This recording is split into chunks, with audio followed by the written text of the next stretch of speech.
Boa noite, você está no canal do YouTube do professor Simvaldo do Nascimento Souza.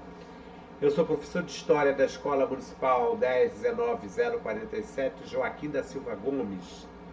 Esta escola fica localizada aqui em Santa Cruz, zona oeste do Rio de Janeiro. Faz parte da 10ª Coordenadoria Regional de Educação da Secretaria Municipal de Educação, Prefeitura do Rio de Janeiro. Também sou diretor da Associação dos Amigos da Ponte dos Jesuítas.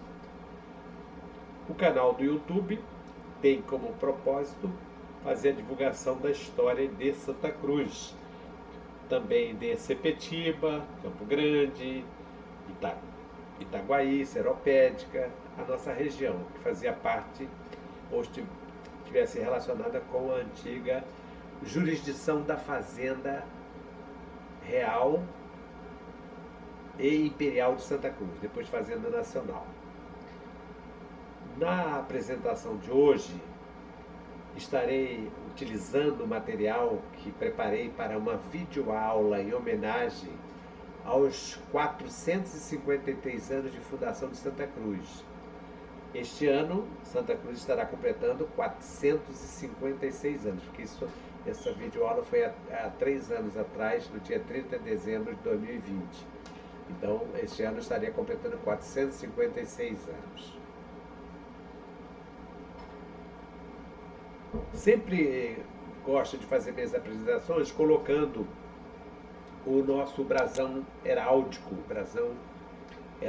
de Santa Cruz, porque, como já falei em outras ocasiões, o brasão heráldico ele faz uma síntese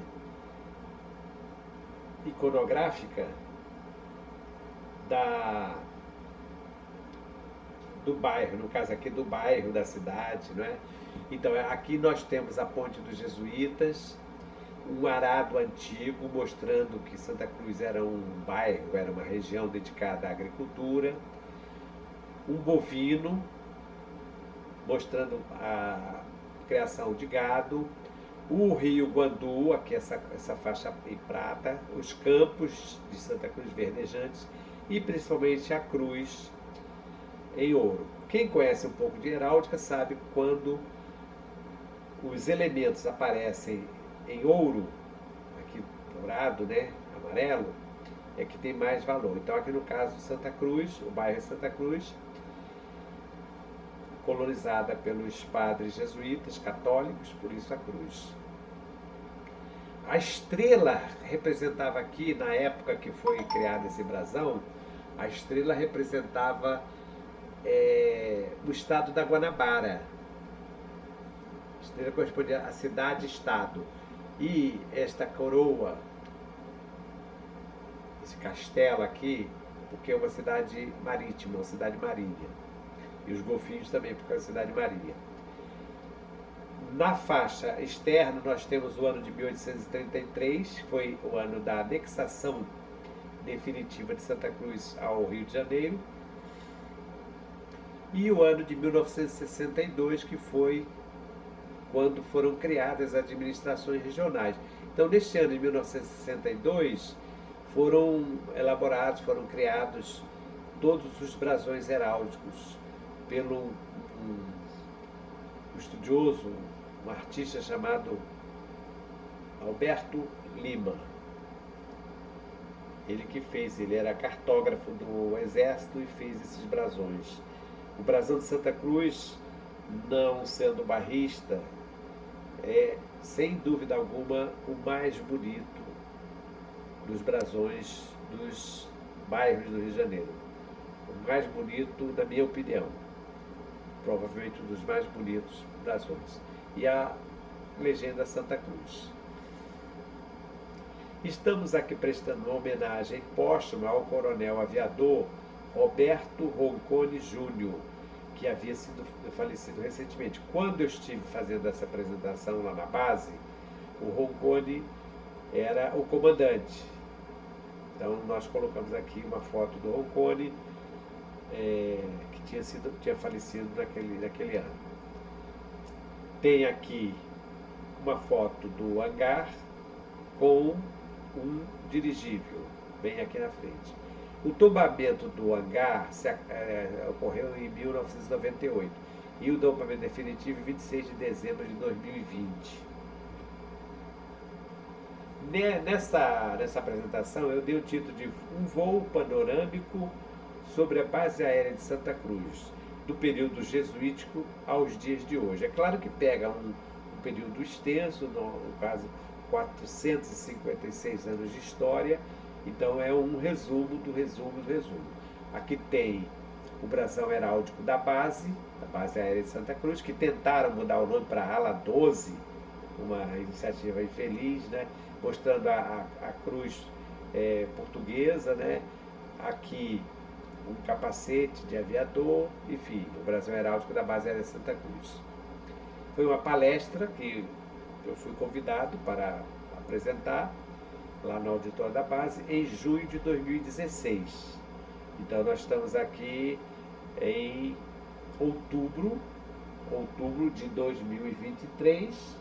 Hoje, dia 4 de outubro de 2023, a palestra foi realizada em junho de 2016.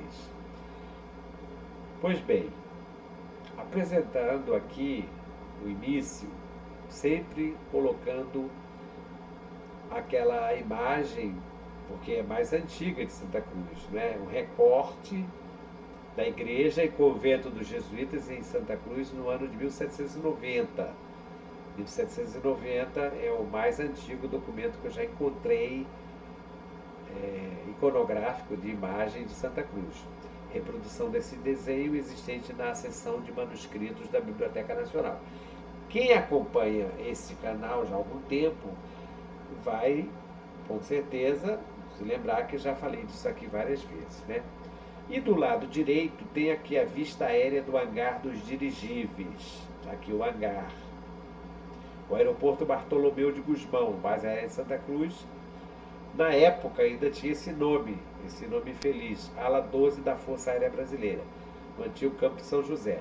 Só que, felizmente, foi mantida a tradição e o nome da base aérea de Santa Cruz.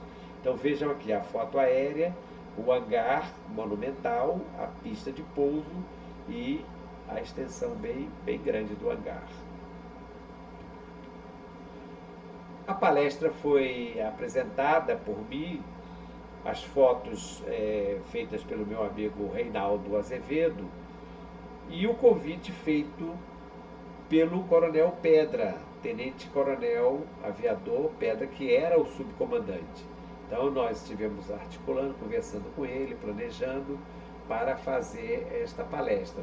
Como eu falei, um voo panorâmico sobre a base aérea de Santa Cruz do período jesuítico aos dias de hoje. Qual seria a proposta? Mostrar um pouco dessa história da base aérea e de Santa Cruz, né, a relação existente entre as duas instituições.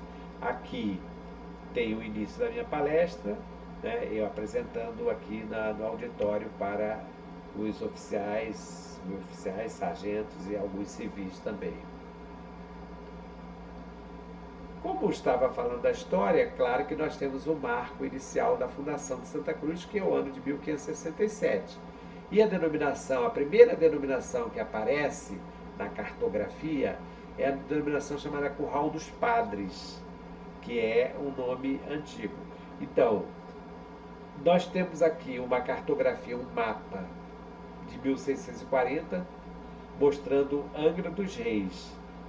Então, nós temos aqui a parte da Angra dos Reis. Esta carta, essa parte aqui, é uma parte do Atlas do Brasil de 1640, de João Teixeira Albernaz. Ilustra-se o litoral desde Ubatuba até o Pão de Açúcar. Destaque para o Curral dos Padres, nome primitivo de Santa Cruz. Então, começa em Ubatuba e vai até o Pão de Açúcar. Segundo o historiador, deixa eu mostrar aqui o Curral dos Padres. Aparece aqui, olha. Deixa eu caracterizar. O Curral dos Padres aqui, ó. Nessa parte, né? Então, claro que uma cartografia do século XVII, 1640, não vai mostrar como hoje um mapa, se nós pegarmos um mapa, colocarmos aqui em cima, fizermos uma justa posição, vai ser bem diferente, não é? Mas o que eu quero chamar, por exemplo, a Ilha Grande, como ela aparece aqui, a Marambaia, a Restinga de Marambaia, era coisa feita de forma bastante rústica. Mas o que eu quero chamar a atenção do Curral dos Padres é porque quando o João Teixeira Albernaz fez esse mapa, e esse mapa, essa carta, ela era feita a partir do próprio litoral. Ele vinha percorrendo aqui de navio e ia fazendo desenho pelo litoral. E esse curral tem esse nome porque era, na época, a principal atividade econômica dos padres jesuítas, que era a criação de gado bovino. Por isso que deu o nome de Curral dos Padres, porque era muitas cabeças de gado que existiam aqui nessa época, né? Doação das terras. Segundo o historiador santacruzense Benedito Freitas, sempre citando o Benedito Freitas, porque o Benedito Freitas, inegavelmente, foi quem fez a pesquisa mais completa sobre Santa Cruz. Antes do Benedito, nós tivemos outros historiadores, já citei, José de Saldanha da Gama, Manuel Martins do Couto Reis, Vieira Fazenda, outros, mas o Benedito Freitas fez o levantamento mais minucioso, mais completo. E no livro Santa Cruz, Fazenda Jesuítica Real e Imperial, no volume 1, Era Jesuítica, que pega de 1567 até 1759, Cristóvão Monteiro ocupa esse período. Em 1759, os jesuítas já estavam aqui, foi o ano que eles foram expulsos. Edição de 1985, foi Cristóvão Monteiro o primeiro dono da imensa gleba formada pela vasta planície de Santa Cruz e suas montanhas circunvizinhas.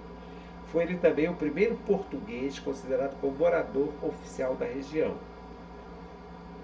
Nós estamos falando aqui da presença dos portugueses. Provavelmente essa região já era ocupada por índios. Nós temos aqui os sambaquis, mostrando a evidência de que existiam os primitivos habitantes.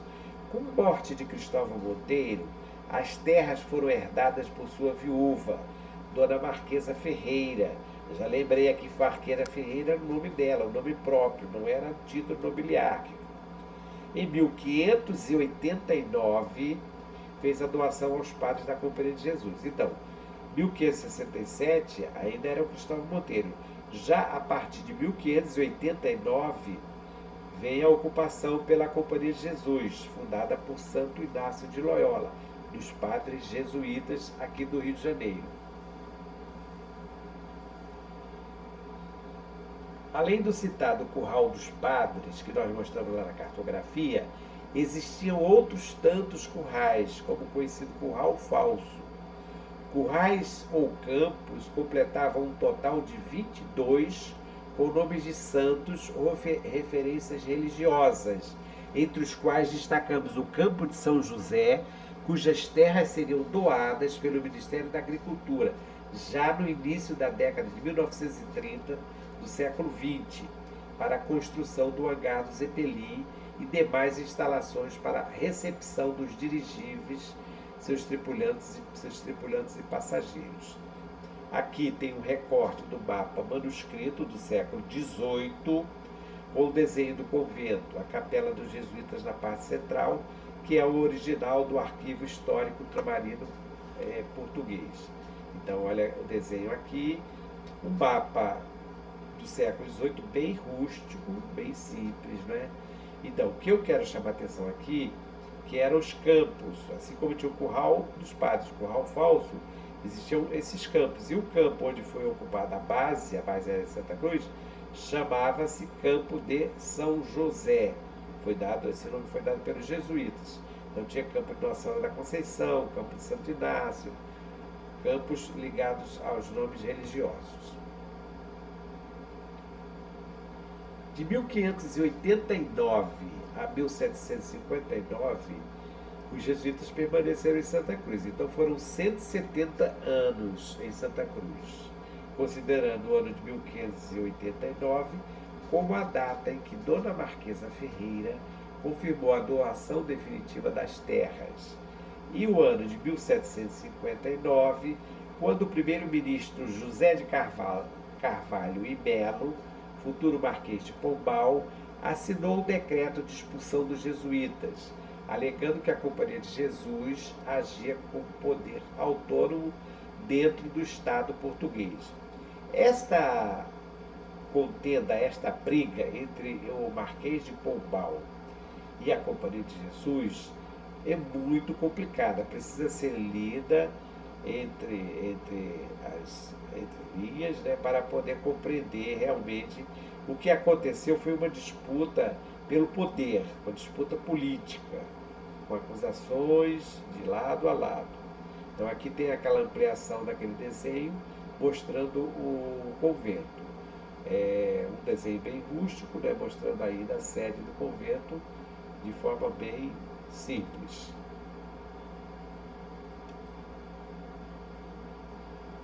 Jesuítas em Santa Cruz, complexo hidrográfico. Aqui nós já temos um desenho feito pelo coronel, engenheiro, cartógrafo Conrado Jacó de Niemeyer, que foi um dos superintendentes da Fazenda de Santa Cruz, aliás, foi um dos superintendentes que tem a maior presença por trabalho. Nós tivemos aqui a presença do padre Pedro Fernandes, que foi um grande administrador no tempo dos jesuítas. Tivemos a presença do Manuel Martins de Couto Reis, do José de Saldanha da Gama e do Conrado Jacó de Niemeyer. Então, na minha opinião, como pesquisador, foram os 4 principais administradores da Fazenda de Santa Cruz.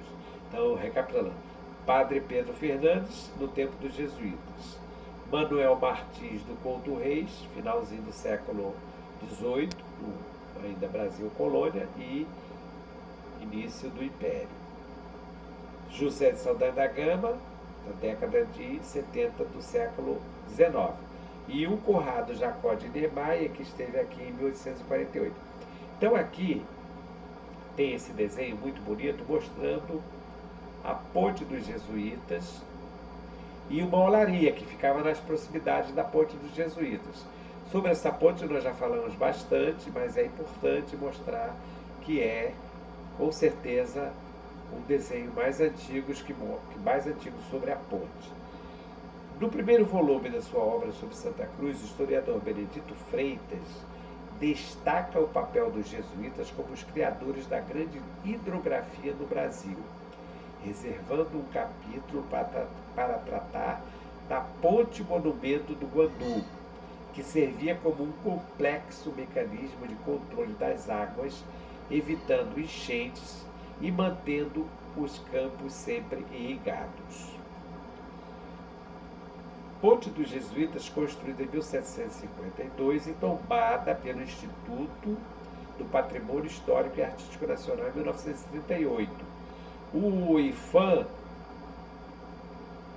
Instituto do Patrimônio Histórico e Artístico Nacional, que já foi chamado de IFAM, foi uma diretoria, departamento, se chamou IFAM, que foi um serviço, e atualmente é IFAM, Instituto do Patrimônio Histórico e Artístico Nacional, foi criado em 1937.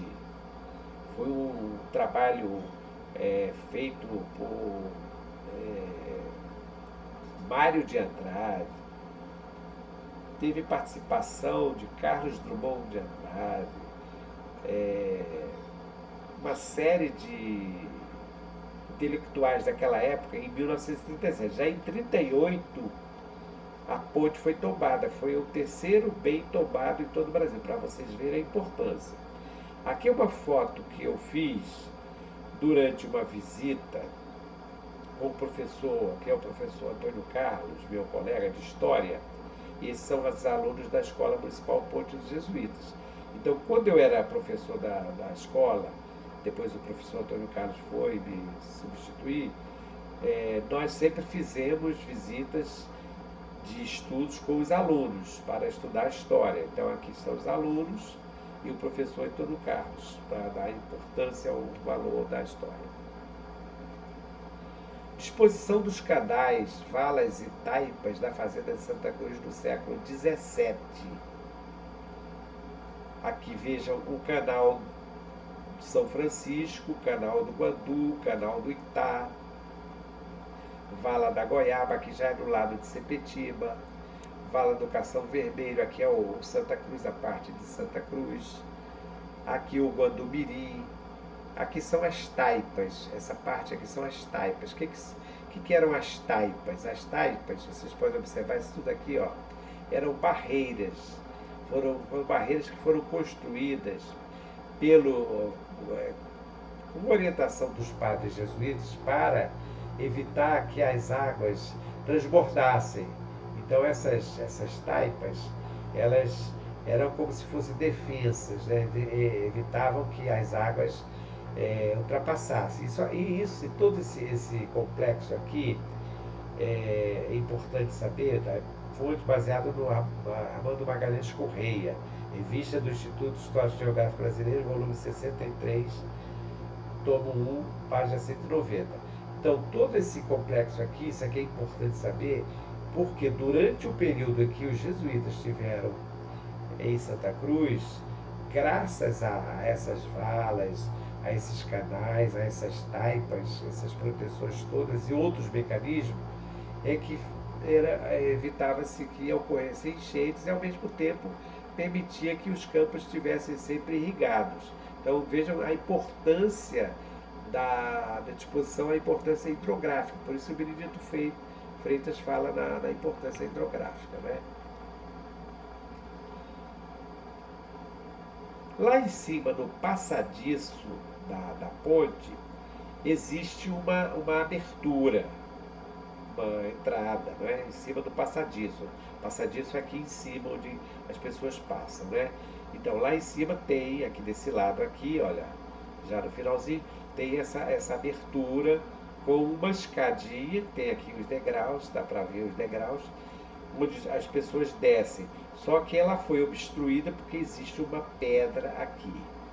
O que se representaria isso, né? Já falamos, mas vou repetir, existem hipóteses de que seria uma descida para que os padres jesuítas pudessem se banhar, pudessem tomar banho no rio. Isso é uma hipótese. A que eu defendo, a hipótese também que eu defendo, é que poderia ser uma descida para que fosse feita a manutenção das comportas. Aqui exatamente ela desce nesse sentido. Se vocês observarem, tem uma pedra circular nessa parte aqui, que tem do outro lado, desse lado aqui. Aquela foto é do lado oposto. Mas existe uma pedra circular, uma pedra com um círculo dentro, onde provavelmente, minha opinião, seria colocado um eixo de madeira para suspender as comportas. E aí, como eram comportas com correntes, né, de ferro, precisaria fazer manutenção. Veja que eu coloco túnel entre aspas, porque existem histórias de que seria uma entrada do túnel que iria, já falei sobre isso, né? Iria até o quartel. Alguns até dizem que do quartel ia até Sepetiba, que seria uma previsão para que os jesuítas pudessem fugir, já prevendo a expulsão, né, que seria feita mais tarde pelo Marquês de Pombal. IHS, Jesus, Homem Salvador. Jesus, Salvador dos Homens, ou Jesus dos Homens Salvador. É uma inscrição latina que tem aqui na ponte, né? E tem também um dístico. Esses são dois versos. Dístico, 2. Flecti geno tanto sub nomine flecti viator. E quietia reflua flectitus ambris aqua. Flecti geno, quer dizer, faça genuflexão. Faça genuflexão, quer dizer, dobra o joelho, faça genuflexão, flecti geno. Sob tão grande nome, tanto subnomine, grande nome que é o nome de Jesus. Viajante, viator. Aqui também se dobra o rio em água refluente. Então aqui nós temos a frase em latim e aqui uma das traduções possíveis. Dependendo do autor, ele vai mudar uma palavra ou outra, mas o sentido é esse. Ou seja, o sentido das águas, que elas deveriam se dobrar. Por quê? Por causa das comportas. As comportas foram construídas exatamente para fazer com que as águas, que o fluxo da corrente fosse interrompido de acordo com a necessidade, para evitar as enchentes. Nós tivemos em Santa Cruz, na nossa região também, a invasão dos corsários franceses. Então aqui tem Guetrouin e Duclerc. Em agosto de 1710, o François Duclerc, ele nasceu em 1671 e morreu, foi assassinado em 1711. E em setembro de 1711, René Guetrouin invadiram a cidade do Rio de Janeiro. Em Sepetiba, depois dessa invasão, foi construído um fortim com 4 canhões para a proteção do litoral. Quem quiser conhecer detalhadamente sobre essa questão da invasão dos franceses, eu recomendo que procure, talvez no sebo encontre, porque é um livro raro. Essa edição, inclusive, é muito mais rara ainda. Depois saíram mais 2 edições, depois já atualizadas, Os Franceses no Rio de Janeiro. É um trabalho escrito pelo general chamado Tasso Fragoso, que faz uma pesquisa muito detalhada, inclusive mostrando um mapa por onde teria passado esse Guetrouin a partir de Barra de Guaratiba. Entraria pela mata até chegar ao Rio de Janeiro. E lá na base aérea de Santa Cruz, eu fiz questão de colocar essa questão dos franceses, porque na base aérea de Santa Cruz tem um canhão, exatamente o canhão dos canhões que foram instalados nesse fortim, nessa fortalezazinha que existia em Sepetiba. Esse aqui é um dos canhões que está na base, perto do comando. E no quartel de Santa Cruz também tem um canhão desse. Quem observar com detalhe vai ver que é um canhão do século XVII. Aqui nós já estamos no período posterior aos jesuítas, 1760. Em um período de quase meio século, de 1760 até 1808, a fazenda de Santa Cruz atravessou fases de meteórica prosperidade intercalados por momentos de decadência, sobretudo pelo descaso de alguns administradores em dar continuidade aos trabalhos desenvolvidos sob orientação dos jesuítas. Os superintendentes Manuel Martins do Couto Reis e José de Saldanha da Gama foram exceções positivas, exatamente por reconhecer a importância do legado jesuítico. Então, esses 2 superintendentes, inclusive o Manuel Martins do Couto Reis deixou um trabalho escrito chamado Memórias de Santa Cruz, foi escrito em 1804 e foi publicado pelo Instituto Histórico e Geográfico Brasileiro em 1853, volume 5º da revista do Instituto Histórico. E o José de Saldanha da Gama, que também foi superintendente, quer dizer, superintendente era o administrador, também escreveu sobre a história de Santa Cruz, a história da Imperial Fazenda de Santa Cruz. Pena que o José de Saldanha da Gama só escreveu uma primeira parte. Não sabemos se ele escreveu a segunda parte, foi perdida, ou se ele não chegou a publicar, a escrever. Mas é uma pena, porque o trabalho dele é muito completo, muito, muito importante. Então nós temos aí 2 trabalhos no século XIX. Santa Cruz, em 1806, Manuel Martins do Couto Reis. Exatamente, o Manuel Martins do Couto Reis, está aqui a assinatura dele. Além de escrever Memória de Santa Cruz, ele era um intelectual, ele era um iluminista, como já foi falado aqui, um estudioso, era cartógrafo e escreveu vários textos, não só sobre Santa Cruz, mas também sobre Campos, porque ele vem de Santos e tem uma vida muitas atividades.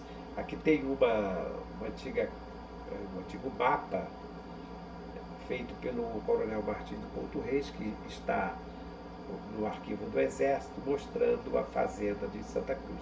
A fazenda de Santa Cruz, ela tinha limite aqui em Sepetiba e até Sepetiba ou Sul, e até Vassouras. Ela começava aqui na fazenda de Guaratiba, divisória com a fazenda dos Padres Carmelitas Nossa Senhora do Carmo de Guaratiba, e até Itacuruçá.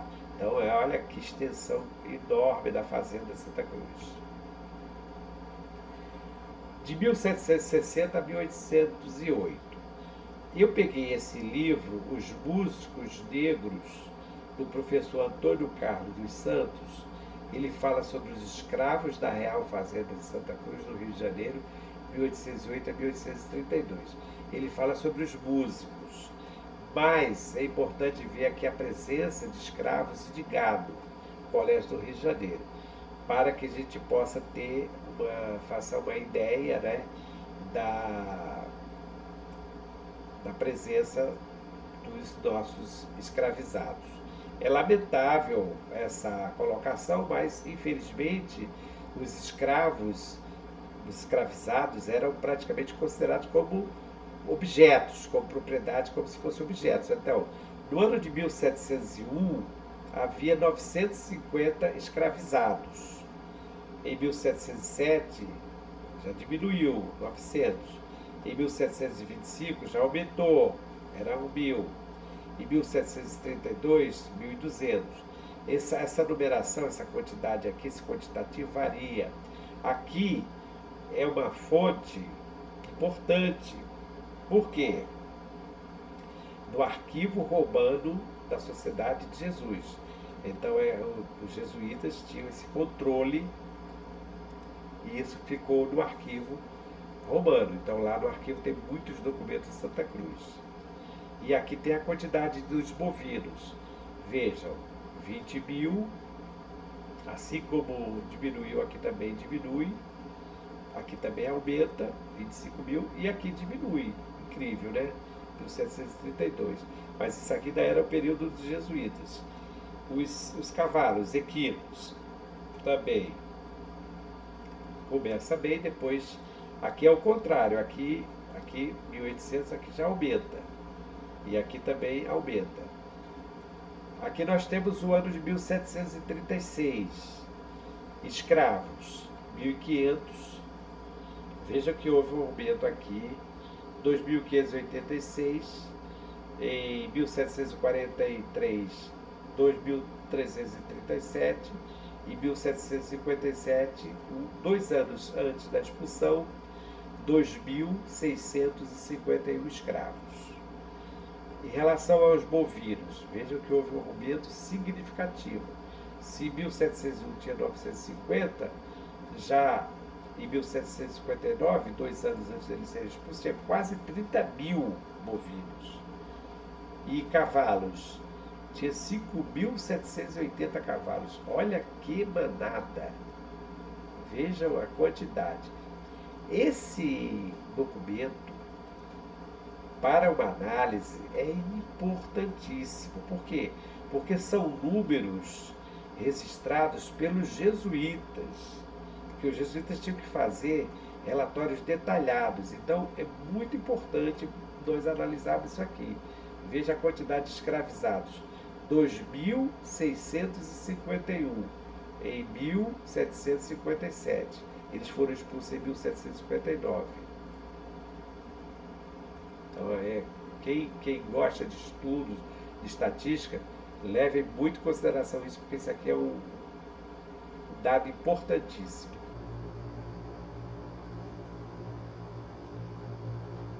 A população dos escravizados da fazenda e engenhos dos jesuítas na capitania do Rio de Janeiro, no momento do sequestro dos bens, em 1759. Aqui é fonte o Arquivo Nacional da Torre do Tombo, lá em Portugal. Catálogo, desembargo do Paço, repartição da corte, Extremadura e ilhas. Então, é um material, é um documento importantíssimo. É aquele historiador que publicou sobre Santa Cruz, o Amantino, né? Amantino, 2011. Então, observe aqui, olha, Santa Cruz, total de cativos. Isso aqui no ano da expulsão, 1016, sendo masculinos 516 e femininos 500, correspondente a 50%, correspondente a 49%. Aí vem, observe aqui, olha, Santa Cruz sempre em primeiro lugar, Santa Cruz, São Cristóvão, Engenho Novo, Engenho Velho, Campos Novos, Papucaia e Saco de São Francisco. Então, a população dos escravizados de Santa Cruz sempre numericamente maior.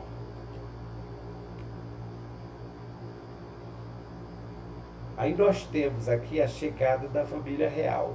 A partir da chegada da família real portuguesa ao Rio de Janeiro, em 1808, a antiga residência dos padres jesuítas em Santa Cruz foi reformada e adaptada para servir como uma espécie de palácio rural da realeza lusitana, assim permanecendo até o final da monarquia em nosso país. Ao lado, Santa Cruz, em 1817, Thomas Eder. Quem me acompanha já está acostumado a saber, né? Cansado de ver esse desenho aquarelado do Thomas Eder, que esse desenho eu gosto muito porque mostra, Thomas Eder registrou aqui exatamente quando o antigo convento, olha, o antigo convento, a residência dos padres, estava sendo ampliado. Estava sendo ampliado aqui, ó, a construção, os andaimes, aqui a torre cineira, a capelinha, e aqui era a residência. O cruzeiro, né? Aqui dizem que era um relógio de sol que tinha aqui.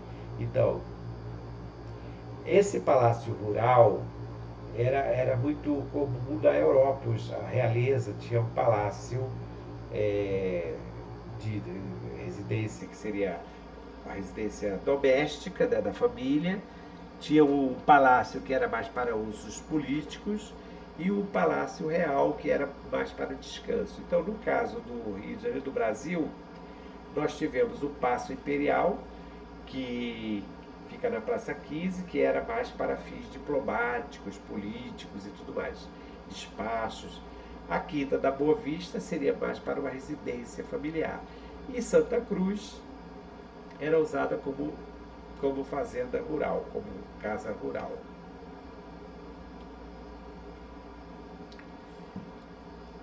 Aproveitando a presença da família real em Santa Cruz, muitos viajantes estrangeiros percorreram essa região, alguns até antes da chegada de Dom João, como por exemplo nosso Auguste de Saint-Hilaire francês. Então, como Dom João e seus filhos, netos, príncipes e princesas estavam sempre presentes em Santa Cruz em certas temporadas, vieram também outros membros da nobreza de outras realezas europeias, assim como embaixadores credenciados, diversos viajantes estrangeiros, também alguns clérigos, alguns representantes religiosos, havendo necessidade de novas estradas, implantação de uma linha regular de carruagens, ampliação das instalações e outras benfeitorias. Havia uma estrada, que é chamada Estrada Geral de Santa Cruz. Quando Dom João veio para o Brasil, essa estrada vai ser melhorada, eles vão dar condições para que possa ser instalada uma linha de diligência. E eu coloquei aqui os retratos de alguns desses viajantes, alguns, não são todos, que estiveram em Santa Cruz. Aqui tem o príncipe Adalberto da Prússia, nós temos aqui o pintor prussiano Eduard Delbrand, tem o Langsdorff, todos eles estiveram em Santa Cruz, desenharam, escreveram sobre Santa Cruz. Maria Gran, Thomas Eder e o nosso francês Saint-Hilaire. Ainda está faltando aqui o Benjamin Marie, Debré. Aqui, falei do Debré, está ele aqui. O Debré, ele tem um trabalho Viagem Pitoresca Histórica ao Brasil. São 3 volumes enormes com todos os trabalhos que ele fez, quase todos, porque depois foram encontrados mais 40 trabalhos avulsos. E aquele trabalho muito conhecido, que eu já falei, que é uma cenografia que mostra aqui a cena da chegada da família real. Então aqui o Debré. Repetindo novamente, Debré eu coloquei 1825, mas não tenho muita certeza, porque ninguém sabe exatamente o ano. Acredito que seja um pouco antes de 1825, talvez seja 1820. O Debré, como eu já falei, ele veio aqui em 1816, participando de um grupo da missão artística francesa para criar a Academia Real, depois a Academia Imperial de Belas Artes. Ele volta exatamente no ano de 1831, quando Dom Pedro I abdica o trono. Então ele volta e publica esses livros. Esses livros foram publicados em 1834. Encontros e histórias pitorescas. Além de toda essa história que nós temos em Santa Cruz, tem muitas histórias que são contadas, algumas delas são pitorescas, são folclóricas, a partir de boatos, né? Por exemplo, aqui nós temos As Amantes do Imperador. Aqui nós falamos aqui, o diplomata e historiador Alberto Rangel, no livro intitulado Cartas de Dom Pedro I à Marquesa de Santos, transcreve uma quantidade enorme de cartas íntimas enviadas pelo imperador para a sua principal amante. Principal porque o imperador tinha várias amantes, inclusive a própria irmã da dona Domitila, usando o pseudônimo Odemonão, muitas das quais escritas e enviadas aqui de Santa Cruz. Aqui já tem um trabalho mais recente, Titília e o Demonão. A curiosidade que nós colocamos aqui, um aparelho telefônico que pertenceu à Fazenda de Santa Cruz, que foi instalado, foi um dos primeiros aparelhos instalados que fazia ligação. Dom Pedro II usava para fazer a ligação com a Quinta da Boa Vista. E nós temos a capa, facsímile da capa do livro do Magalhães Júnior, Dom Pedro II, a Condessa de Barral. Também com insinuação, cartas escritas por Dom Pedro II. Dom Pedro II era muito lacônico, escrevia quase bilhetinhos, insinuando uma paixão platônica pela dona Condessa de Barral. E aqui a capa do livro Cartas de Dom Pedro I à Marquesa de Santos. Interessante é que tem todas as cartas de Dom Pedro à Marquesa de Santos e de Dom Pedro II à Condessa de Barral, mas não tem as cartas da Condessa de Barral para Dom Pedro II, nem as cartas da Domitila para Dom Pedro I. Parece que eles rasgavam as cartas. Santa Cruz, de 1831 a 1889.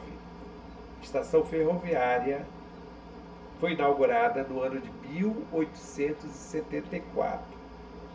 São deste período aqui também as instalações das empresas de ferrocarril entre Santa Cruz e Itaguaí e entre Santa Cruz e Sepetiba. Era um bondinho puxado a burros, né, sobre trilho. Além da Companhia de Navegação Rio e São Paulo, que fazia o transporte de passageiros e cargas no vapor que embarcava em Sepetiba, passando por Mangaratiba, Angra dos Reis e Paraty. As passagens por Sepetiba aconteciam nos dias 8, 18 e 28, regressando de Paraty para a capital nos dias 1, 11 e 21 de cada mês. Ao lado, a estação ferroviária de Santa Cruz, inaugurada em 1874. Era uma estaçãozinha bem simples, ainda com um trenzinho de Maria Fumaça. Santa Cruz já no segundo reinado. Para tratar da fase imperial, o historiador Benedito Freitas escreveu o terceiro volume da sua obra bibliográfica, com um livro de 645 páginas, que abrange o período de 1822 até a proclamação da República em 1889. O historiador santacruzense também é autor da História do Matadouro Municipal de Santa Cruz, edição de 1950, O Matadouro de Santa Cruz, 100 anos a serviço da comunidade, edição ampliada e atualizada de 1977. Então, aqui tem uma cópia facsímile da primeira edição, História do Matadouro de Santa Cruz.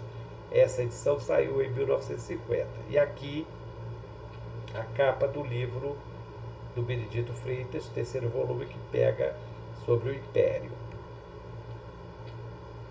No segundo reinado, logo no início, Dom Pedro ainda bem jovem, mas já como imperador, tem a presença aqui, ainda não como imperador, foi em 1837. Dom Pedro II, no alto do Morro do Mirante, desenho a guache de autoria do Benjamin Marri, ao fundo do Palácio Imperial de Santa Cruz. Então, está aqui o Palácio Imperial de Santa Cruz, Dom Pedro II sentado, e aqui os fâmulos, que eram aqueles funcionários que acompanhavam o imperador.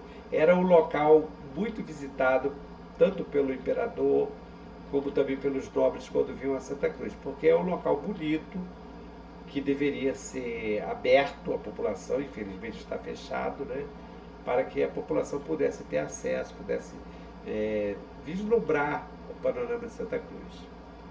Nós temos uma foto do atual prédio onde é o Fórum de Santa Cruz, que é a lateral da antiga escola da Imperial Fazenda Santa Cruz. Ela foi transformada em Hospital Pedro II e onde hoje encontra-se o Fórum. Aqui é a rua Dom João VI. Esta rua começa na entrada do antigo portão da coroa, o portão do palácio, né? Atravessava o que hoje tem a estrada de ferro e seguia pela Felipe Cardoso. Só que com a proclamação da República mudou o nome para Felipe Cardoso. No segundo reinado, em 1886, os campos de Santa Cruz foram muito utilizados para exercícios militares. Nós temos aqui o Conde de, que era marido da princesa Isabel, genro de Dom Pedro II, e o Marechal Deodoro da Fonseca. É uma fotografia tirada em 1886, durante os exercícios militares no campo de Santa Cruz. Existem informações de que essa foto não foi tirada em Santa Cruz, mas este prédio que existe aqui é inegável. Isso aqui era uma construção que havia lá em cima, e a presença do conde aqui, do marechal, também é inegável. Há um registro, inclusive, com relatórios publicados, existe isso lá no arquivo do Exército, eu estive vendo esse material, falando dessa presença, e essa foto realmente é Santa Cruz. Está enganado quem coloca dizendo que é em outro local. atual Centro Cultural Municipal Dr. Antônio Nicolau Jorge, Palacete do Matadouro, que era a sede administrativa do Matadouro de Santa Cruz. Depois ela foi transformada em Escola de Santa Isabel. Atualmente é um centro cultural. Aqui tem uma biblioteca, a Biblioteca Municipal Joaquim Nabuco, tem a sede do NOP, Núcleo de Orientação e Pesquisa Histórica. Aqui nessa parte, aqui nessa ala daqui da parte de baixo, tem espaço para exposições. Do lado direito tem uma exposição permanente com a maquete de Santa Cruz. Aqui em cima tem salas para aulas de música, mais atrás tem a sede do NOP e várias salas do teatro, fica na parte de trás, é um prédio do final do século XIX, na época da construção do Matadouro, chamado Neoclássico Tardio. Por quê? Por causa desse frontão cortado. Havia um relógio aqui, nessa parte aqui, e aqui em cima um sino para avisar os horários para os funcionários do Matadouro. Hoje em dia não existe mais. Não sabemos qual foi o paradeiro para onde foi esse material. Ruínas do antigo pier, ou boile. O pessoal fala boile ou pier, em Sepetiba. Havia uma linha de bondes saindo diretamente de Santa Cruz e também uma companhia de navegação com destino a Mangaratiba, Angra dos Reis, Paraty e Santos. Acredito que esta companhia não funcionou durante muito tempo, mas encontrei no jornal O País, não sei se foi no Jornal do Comércio também, anúncios falando dessa companhia, inclusive um texto de um jornalista que acompanha uma viagem. Então aqui é o Boile ou Pier. Estive lá na época da palestra com autorização do Coronel Pedra.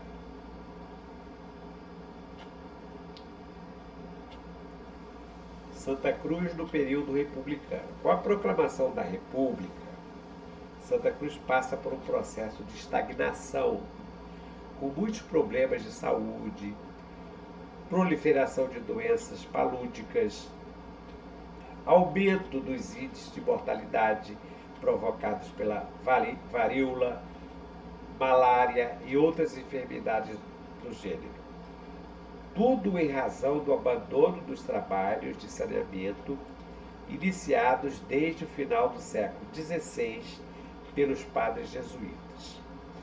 Somente a partir do final da década de 1920, mas principalmente com o início do governo provisório de Getúlio Vargas, é que Santa Cruz começou a respirar novos ares do progresso, com o saneamento da Baixada de Sepetiba, limpeza e retificação dos rios, canais e valas, e implantação do núcleo colonial agrícola, já com a presença de imigrantes japoneses, austríacos, alemães, espanhóis e portugueses. Foi exatamente neste período, com a escolha das terras do campo de São José para a instalação do H, que começou uma nova fase na história local, que culminaria com a criação da base aérea de Santa Cruz. Com o hangar veio o terminal ferroviário, especialmente construído para o transporte dos passageiros que embarcavam ou desembarcavam dos dirigíveis. Aqui tem um livrinho publicado pelo arquiteto Lineu Cavalcante, falando um pouco da história de Santa Cruz. É um livrinho resumido. Tem a torre que é semelhante a uma torre que existe na cidade lá em Pernambuco, em Jiquiá, e o hangar. E aqui o Zeppelin. Não sei se é uma montagem ou uma foto reproduzida. No período republicano, nós tivemos a construção da igreja. Por quê? A igreja que existia em Santa Cruz ficava dentro do antigo Palácio Imperial. Com a proclamação da República, o Palácio Imperial se foi transformado num quartel. E não tinha sentido manter uma igreja dentro do quartel. Então, os padres praticamente receberam um ultimato para que construíssem uma igreja. Foi construída a igreja no morro, né, uma elevação, que está aqui a igreja. Foi no ano de 1894 que ela foi inaugurada.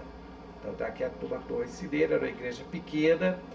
Eu fui coroinha nessa igreja, ajudava a missa. Aqui na parte de cima existia um coro, né?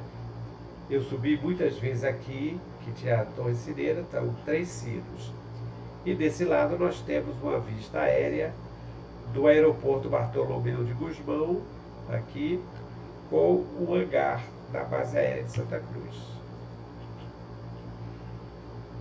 Relatos de Augusto Bolzinho.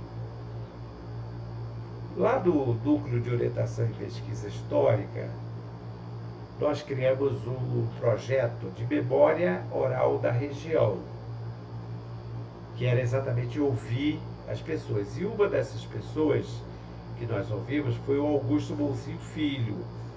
Desta entrevista, que foi o coronel Wilson, major Wilson, que era da base, que fez questão de levar o Bolzinho, tivemos também a participação do professor Nicol, porque o Nicol, o pai dele, seu Xavier, fotografou o Zeppelin. O Nicol, ainda menino, viu a chegada do Zeppelin.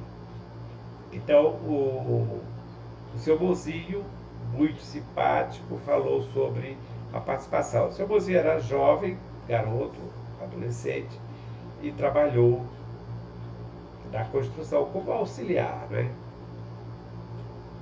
Tem uma foto mostrando aqui a chegada do Graf Zeppelin. Ouvindo vários depoimentos, inclusive do seu Bolzinho, do Dr. Antônio e de outras pessoas que acompanharam a chegada do Zeppelin, eles narraram que era um momento de festa para Santa Cruz, porque muitas pessoas viam, inclusive de outros bairros, para ver a chegada dos dirigíveis.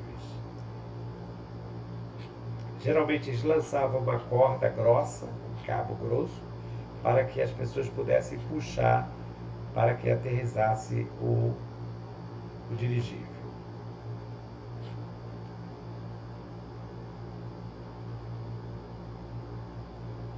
Não foram muitas as viagens do Graf Zeppelin e do Hindenburg de Frankfurt para o Rio de Janeiro, com escala em Recife, embora o contrato com a empresa Lufthansa Zeppelin previa um programa mínimo de 20 viagens anuais pelo período de 30 anos. Pelo que consta, parece que foram apenas 9 viagens. As viagens dos dirigíveis começaram já em 1930, mas eles aterrissavam inicialmente no Campo dos Afonsos. No caso de Santa Cruz, chegou até a ser construído um ramal ferroviário, porque os passageiros chegavam, depois embarcavam no trem e iam até a estação de ferro Pedro II. Aqui está o dirigível, aqui o hangar e a Maria Fumaça, que embarcavam o trenzinho. De abril de 1935 até meados de novembro, o Graf Zeppelin realizou 16 viagens ao Brasil, conduzindo 572 viajantes, numa média de 35 passageiros a cada voo, o mesmo número de passageiros que pode atualmente ser transportado em um único voo do quadrireator A380 da Airbus. Então aqui tem uma comparação de dimensões do Graf, do Hindenburg, que o Hindenburg era maior do que o Zeppelin, um pouco maior, para que vocês possam ver. Por isso que eles falavam que era um transatlântico voador. Eles falavam que era transatlântico porque atravessava o Atlântico. Segundo, porque tinha dimensões semelhantes ao de um transatlântico. E terceiro, porque tinha oferecer também um certo conforto para os passageiros.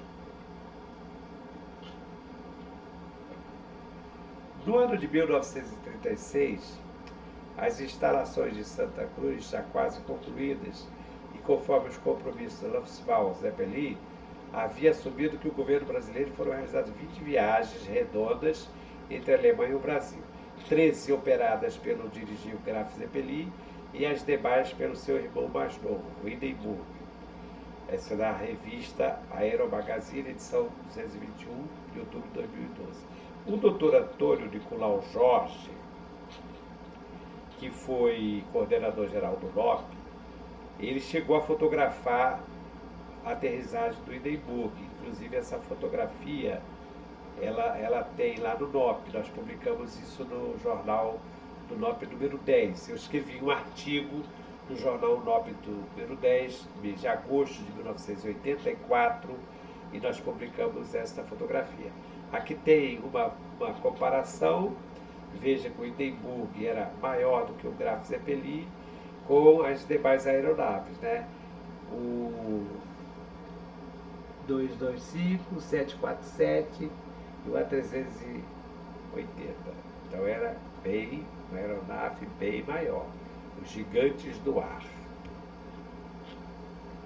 E o H, segundo o depoimento do senhor Mouzinho, que trabalhou ainda muito jovem desde o lançamento das fundações do H, a empresa alemã, durante a fase de construção, chegou a empregar cerca de 5.000 homens, com o pagamento de um tostão para cada metro quadrado do terreno e 16 contos de réis para cada viagem que fosse realizada de Frankfurt para o Rio de Janeiro. Aqui tem um H. Para a construção desse H, segundo informações que nós pesquisamos, eles chegaram a fazer aqui fundações bem profundas, cerca de 30 metros, porque o terreno era muito úmido, muito propenso a alagadiço. Então teve que fazer isso aqui para poder segurar a estrutura do H. Essa é uma foto que eu fiz quando eu organizei uma visita com os professores e funcionários do CIEP Barão de Itararé. Foi um projeto da Secretaria de Educação.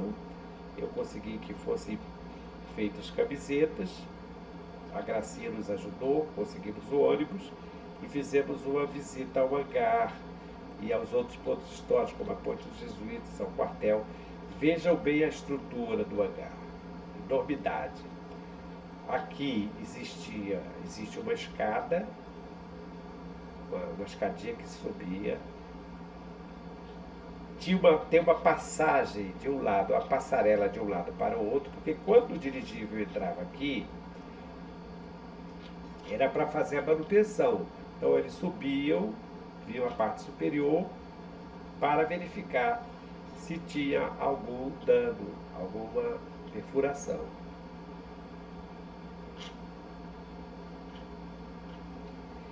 Então, eu estou propondo aqui uma arqueologia industrial no H do Zeppelin. Se existe uma arqueologia da arte, por que não há de haver uma arqueologia da indústria? Penso que também no Brasil a disciplina que tanto pode ser chamada de arqueologia industrial como a arqueologia da industrialização já deveria ser incluída como dos estudos auxiliares e complementares dos cursos de História, de Arqueologia, de Museologia e outros afins, para o estudo dos prédios, máquinas e equipamentos da Revolução Industrial e sua descendência tecnológica imediata, como foi o caso da aula que os professores do CIEP Barão de Itararé puderam ter em visita feita ao hangar do Zeppelin da base aérea de Santa Cruz. Então, isso aqui eu estou defendendo que seja criada no Brasil uma cadeira de arqueologia industrial.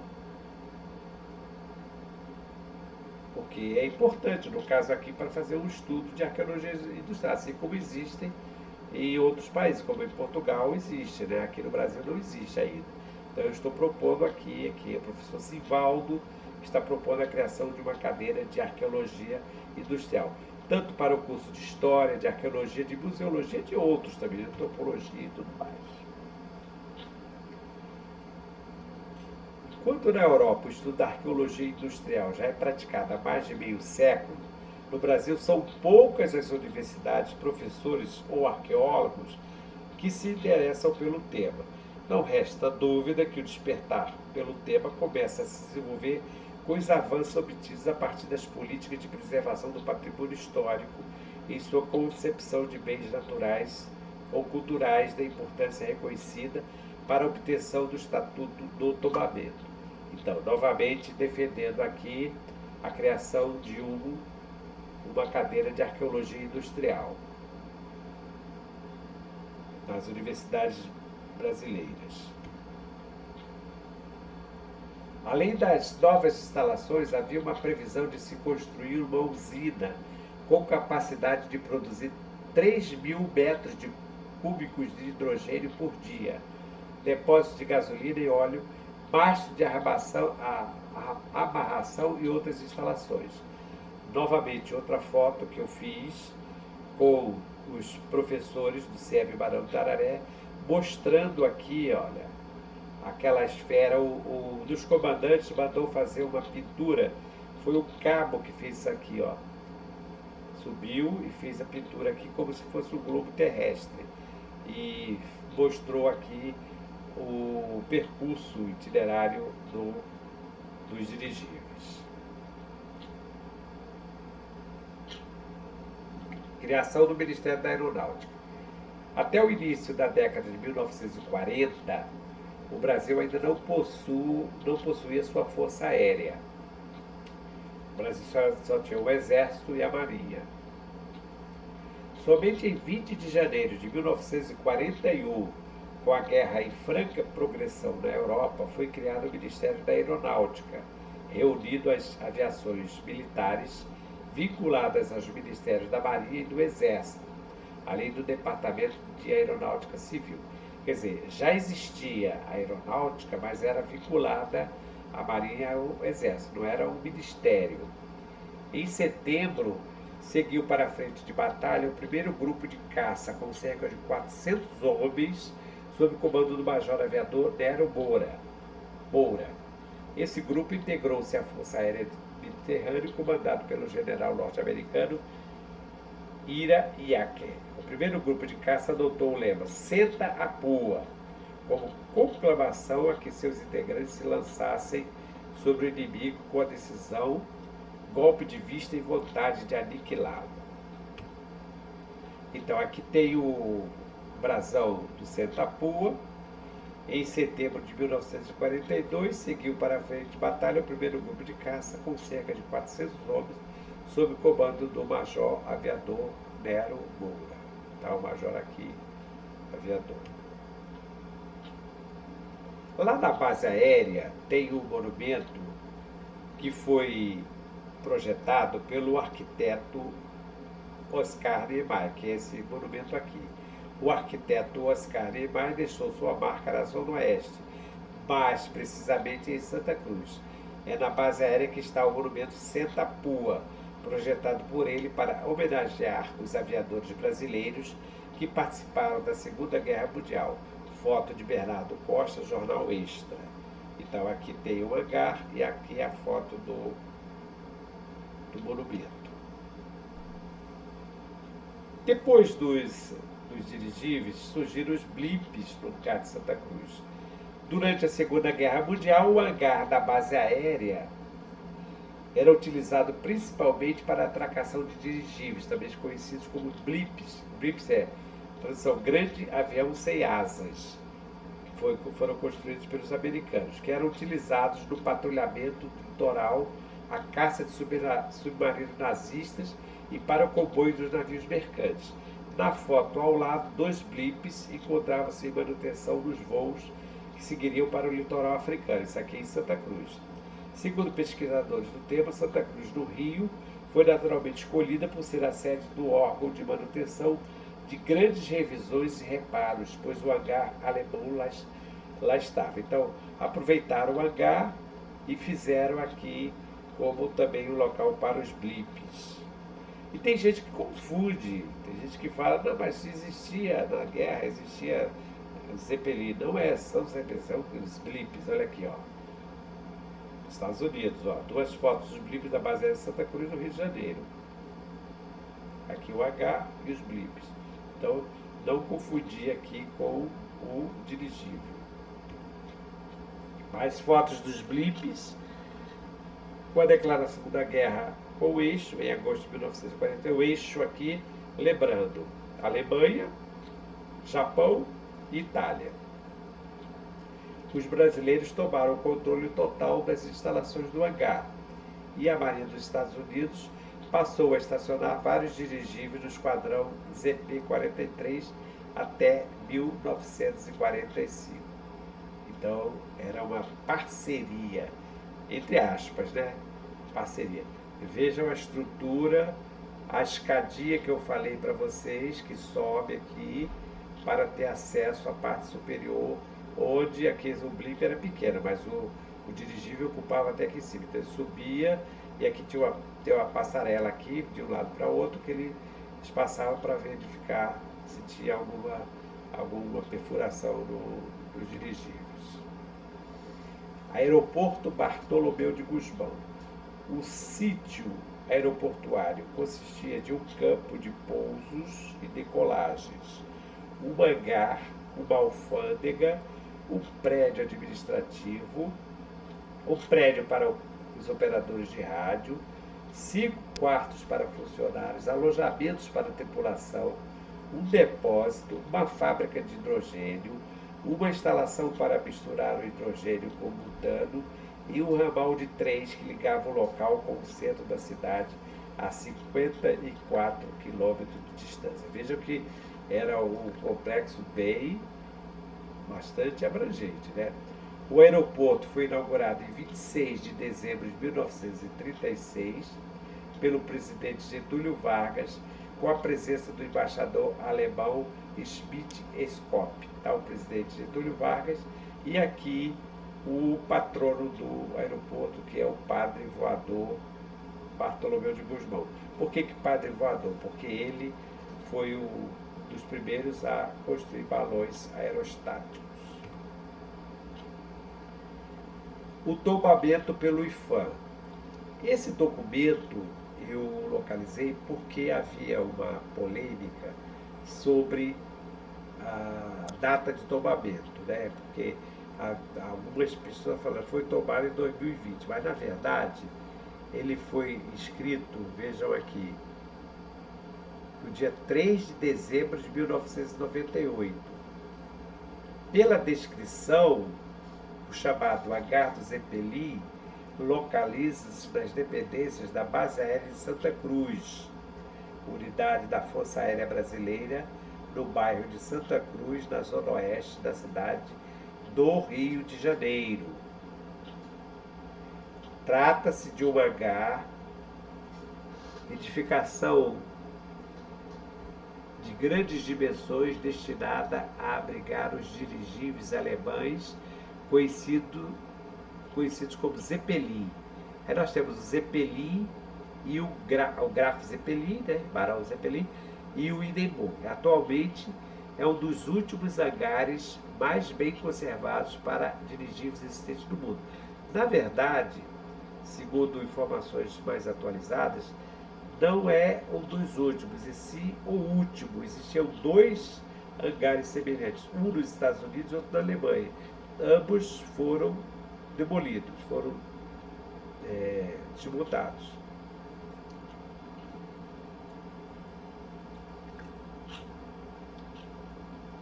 É tombado pelo Instituto do Patrimônio Histórico e Artístico Nacional, IPHAN, e poderá ser reconhecido pela Lei 422/2009 da Câmara de Vereadores da cidade do Rio de Janeiro, como uma das eleitas 7 maravilhas do histórico bairro de Santa Cruz, por real interesse turístico e sociocultural da cidade do Rio de Janeiro. Então, vejam bem, Reinaldo, nosso amigo, repórter fotográfico, Lei 422 da Câmara de Vereadores, foi sancionada graças ao Reinaldo. Reinaldo é que levantou essa lebre aqui que fez esse trabalho, é o idealizador das Sete Maravilhas de Santa Cruz. Então, nossas homenagens também ao Reinaldo aqui. Então, ele foi tombado em 1998. Aí tem aqui uma foto aérea mostrando o H, e aqui mais uma outra foto. Aqui, olha, o H e a pista de pouso. Selo comemorativo dos 50 anos do H. Aqui tem uma página de um boletim do NOP. Houve uma época que nós não tínhamos recursos financeiros do NOP, Núcleo de Orientação e Pesquisa Histórica. Foi o ano de 1987. Nós fundamos o NOP em 1983. Em 84, 85 e 86 nós publicamos um jornalzinho. No ano de 87 já não tínhamos mais recursos. Então, eu falei assim, não podemos ficar sem fazer alguma coisa. Eu fiz esse boletim, ele era feito do mimeógrafo, aqueles mimeógrafos elétricos, com aquelas matrizes antigas. O desenho, eu fazia o desenho aqui, com a pontinha de uma caneta sem tinta, e botei uma página colocando aqui o selo. Comprei o selo, botei uma página aqui falando sobre o Zeppelin, para não perder a tradição de manter o jornal. Esse selo foi um dos selos lançados em Santa Cruz, com essa homenagem do Graf Zeppelin. Edital. Aqui é o edital dos Correios. Face ao sucesso das primeiras viagens de testes realizadas entre 1930 a 1932 pelo Graf Zeppelin, ficou patente a necessidade de um aeroporto para Zeppelins no Rio de Janeiro, sem prejuízo do Campo dos Afonsos, base de aviação militar. Assim é que estudos tiveram início em 1932, tendo a empresa Zeppelin examinado as condições dos terrenos do Barão de Taquara, do Recreio dos Bandeirantes, e colhido a sugestão do presidente Vargas para a ponta do Calabouço, aeroporto Santos Dumont. Contudo, parece que foi a bordo do Graf Zeppelin em 1933 que o presidente Vargas e o presidente da Zeppelin, Dr. Hugo Eckner, chegaram à conclusão que o melhor ponto seria o Campo de São José, em Santa Cruz, uma área de propriedade do governo federal. Pelo decreto 24.169, de 31 de março de 1934, foi implantada a pedra fundamental do aeroporto Bartolomeu de Gusmão, inaugurado em dezembro de 1936, com a presença do presidente Vargas, de ministros de estados, do embaixador da Alemanha e demais altas autoridades civis e militares. Vejam, então, aqui uma página da história, como é que as coisas começam. Eu lembro de ter lido muitos dos jornais a disputa que havia para que o H fosse construído lá nos Afonsos, mas prevaleceu o bom senso e escolheram Santa Cruz. Aqui, já encerrando esta apresentação, algumas fotos que foram tiradas pelo meu amigo Reinaldo durante a palestra. Aqui são o auditório completamente cheio, com os oficiais, com os civis. Aqui tem o meu amigo Ivan Lima, né? Também sargentos, suboficiais, e eu estou dando a palestra aqui na base aérea de Santa Cruz. Nós tivemos essa palestra, foi apresentada, foi filmada, fotografada. Vejam aqui, presença de todo mundo, né? Coronel Pedras, os demais comandantes lá. Um dos momentos da minha apresentação. E, finalmente, encerrando, depois nós tivemos um coquetel, que foi oferecido pelo coronel. Aqui está o Coronel Pedra, Coronel Pedra, eu estou aqui nesse canto e recebendo um diploma que foi enviado pelo Coronel Roncone. Então, fica aqui o meu agradecimento ao Reinaldo, ao Coronel Pedra e a todos que participaram e prestigiaram o evento. Aqui é o professor Sivaldo, canal do YouTube. Se você gostou, não deixe de fazer um comentário e também de se inscrever no canal. Até uma próxima apresentação.